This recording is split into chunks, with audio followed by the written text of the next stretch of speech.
semuanya, perkenalkan nama saya Chelsea Aswatunasana Ibroni dari kelas 1A4 program studi D3 Akuntansi Fakultas Ekonomi. Di sini aku bakal ajak kalian untuk menganalisis transaksi perusahaan dagang. Pedoman untuk menganalisis transaksi perubahan dagang. Yang pertama, posisikan diri sebagai pelaku. Lalu yang kedua, bagi pembeli, barang dagang adalah pembelian atau retur pembelian. Yang ketiga, bagi pembelian kredit, akun yang muncul adalah utang dagang. Lalu yang keempat, bagi penjual, barang dagang adalah penjualan atau retur penjualan. Yang kelima, bagi penjualan kredit, akun yang muncul adalah piutang dagang. Lalu yang terakhir atau yang keenam, barang dagang jika bertambah berada di sebelah debit, maka jika berkurang berada di sebelah kredit. Kita langsung bahas ke soal yang pertama. Tuan Raka menjual barang dagangan kepada Nona Raya seharga 50.000. Nah, soal ini termasuk ke transaksi pembelian dan penjualan tunai. Pembelian adalah transaksi yang dicatat oleh Nona Raya, lalu penjualan tunai adalah transaksi yang dicatat oleh Tuan Raka. Ketika ada pembelian dan penjualan tunai, maka bukti transaksinya adalah nota kontan. Kita analisis nota kontannya. Perhatikan animasi berikut. Nona Raya sebagai pembeli, dia punya uang. Lalu Tuan Raka sebagai penjual memiliki barang dagang. Anggaplah balon itu adalah sebagai barang dagangnya. Nona Raya untuk membeli balon, dia harus membayar sebesar 50.000 kepada Tuan Raka. Dan Tuan Raka setelah menerima uang, maka ia menyerahkan balon itu kepada Nona Raya. Mari kita analisis sebagai pembeli. Ketika terjadi pembelian tunai, Nona Raya memiliki barang dagang. Barang dagangnya bertambah. Barang dagang kalau untuk pembeli nama akunnya adalah pembelian. Barang dagang kalau bertambah di sebelah debit. Karena barang dagangnya bertambah, Nona Raya tadi kan mengeluarkan uang. Berarti kasnya berkurang, ada di sebelah kredit. Dan sebagai penjual, sekarang kita analisis di sisi penjualan. Ketika terjadi penjualan tunai, Tuan Raka mendapat uang, maka kasnya bertambah di sebelah debit dan barang dagang Tuan Raka berkurang. Barang dagang kalau di sisi penjual, nama akunnya adalah penjualan. Karena barang dagangnya berkurang, maka berada di sebelah kredit. Kita lanjut soal yang kedua ya guys. Tuan Raka menjual barang kepada Nona Raya seharga 50.000 dengan diskon 20%. Berarti ini adalah kejadian pembelian dan penjualan tunai yang disertai potongan harga. Bukti transaksinya masih sama, yaitu menggunakan nota kontan. Nah, kita menganalisis nota kontannya. Perhatikan animasi berikut. Nona Raya punya uang 50.000 dan Tuan Raka mempunyai barang dagang. Ketika Tuan Raka menyerahkan barang dagangannya yang seharga 50.000 itu kepada Nona Raya, maka Nona Raya membayarnya sebesar 50.000. Tapi ternyata Tuan Raka itu memberikan potongan diskon sebesar 20%. 20% dikali 50.000 itu 10.000. Berarti 10.000 itu dikembalikan kepada Nona Raya. Nah, mari kita analisis bersama mulai dari pembeli. Dari pembeli, oleh pembeli tadi kan mengeluarkan uang 50.000 dan memperoleh barang dagang. Yang dagang ini nama akunnya untuk pembeli adalah pembelian.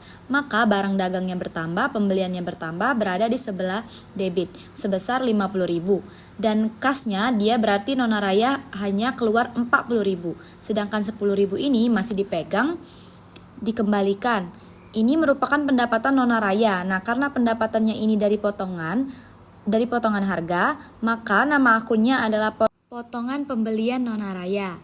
Nona Raya kan pembeli, maka akunnya potongan pembelian sebesar 10.000. Sekarang kita analisis kejadian penjualan tunai yang disertai potongan harga. Ketika ada penjualan tunai yang disertai potongan harga, maka perhatikan Tuan Raka memperoleh uang ya. Maka dia memperoleh uang, kasnya yang diperoleh hanya sebesar 40.000. Kenapa 40.000 padahal barang dagang itu tadi seharga 50.000? Karena Tuan Raka memberikan potongan harga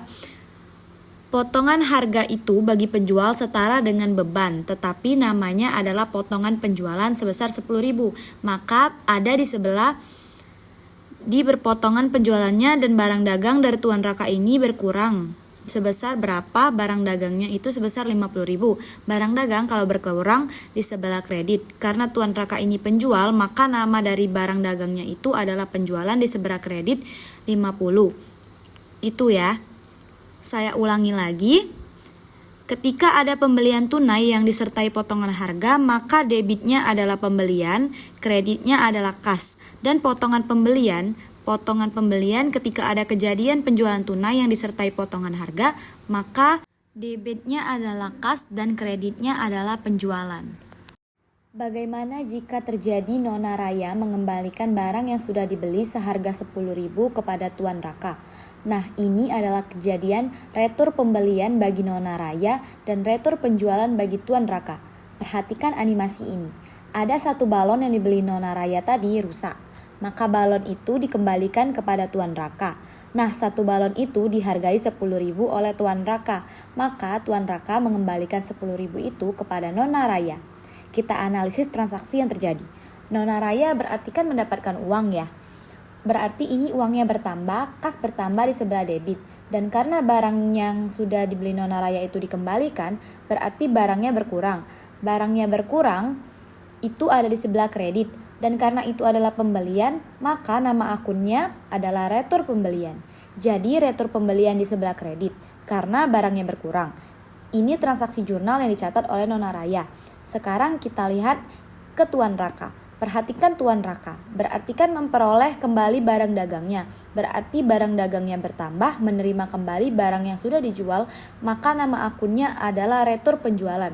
Barangnya seharga 10.000.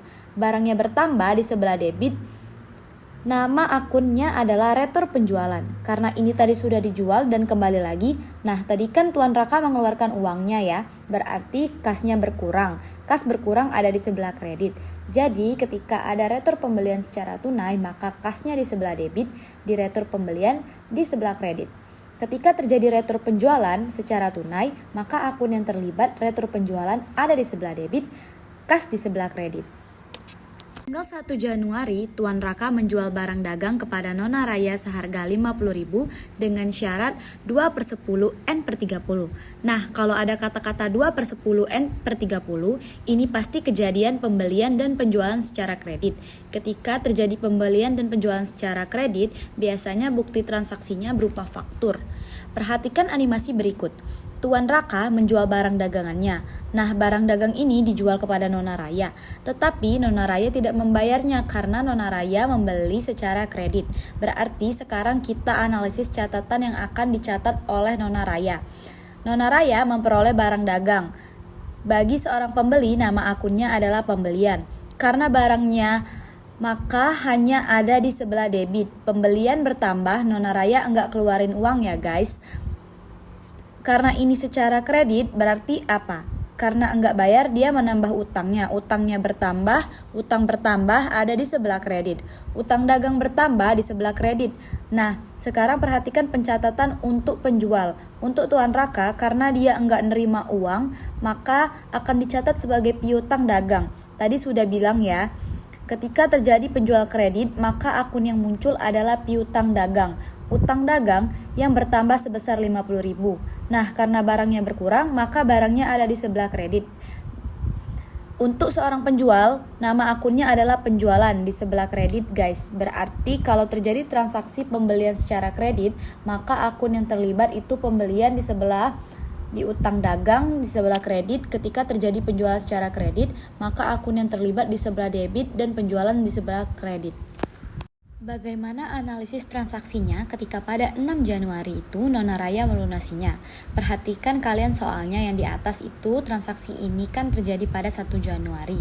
Tuan Raka itu akan berjanji memberikan potongan sebesar 20% ketika Nona Raya mampu mengembalikan utangnya dalam waktu kurang dari 10 hari. Sehingga karena Nona Raya mengembalikan pada 6 Januari, maka Nona Raya berhak untuk mendapatkan potongan ini.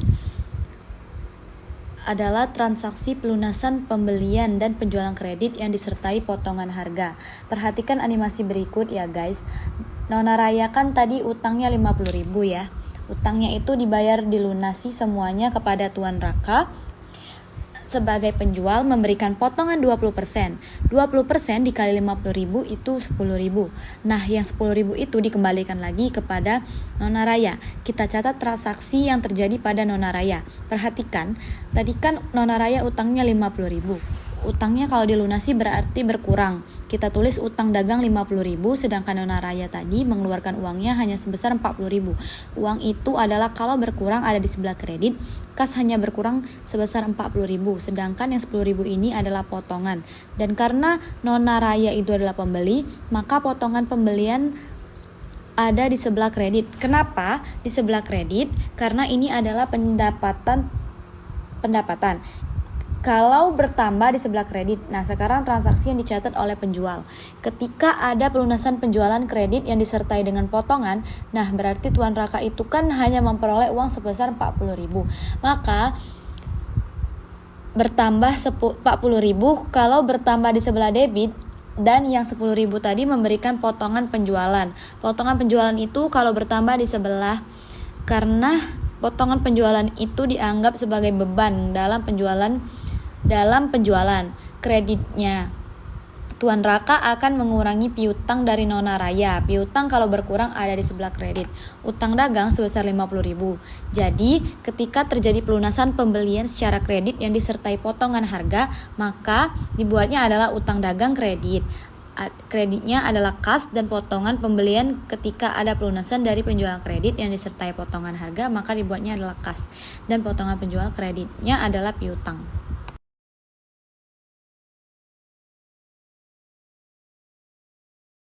Oke, baiklah, ini adalah analisis yang terakhir.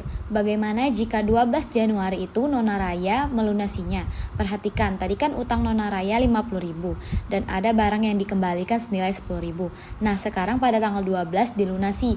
Apakah dapat potongan? Jawabannya adalah tidak, karena 12 Januari ini sudah melebihi 10 hari setelah 1 Januari. Maka ini adalah kejadian pelunasan pembelian dan penjualan kredit yang disertai retur. Ada tapi tanpa potongan harga, maka utang dari Nona Raya 40.000 itu dilunasi atau diserahkan kepada Tuan Raka, tidak sama sekali mendapat potongan. Maka pencatatan pada Nona Raya, perhatikan utang yang berkurang di sebelah debit dan kasnya berkurang di sebelah kredit. Karena kasnya berkurang di sebelah kredit, sedangkan pencatatan di sisi penjual, Tuan Raka memperoleh uang itu adalah kasnya bertambah di sebelah debit dan piutangnya berkurang. Piutang dagang berkurang di sebelah kredit, maka ketika ada yang pelunasan pembelian yang disertai retur tapi tanpa potongan, maka di sisi pembeli pencatatannya utang dagang, di kasnya kredit, sedangkan di sisi penjualnya kasnya kredit adalah piutang dagang. Baiklah, ini adalah analisis transaksi pembelian dalam berupa kesimpulan. Silakan di screenshot. Sekian dan terima kasih.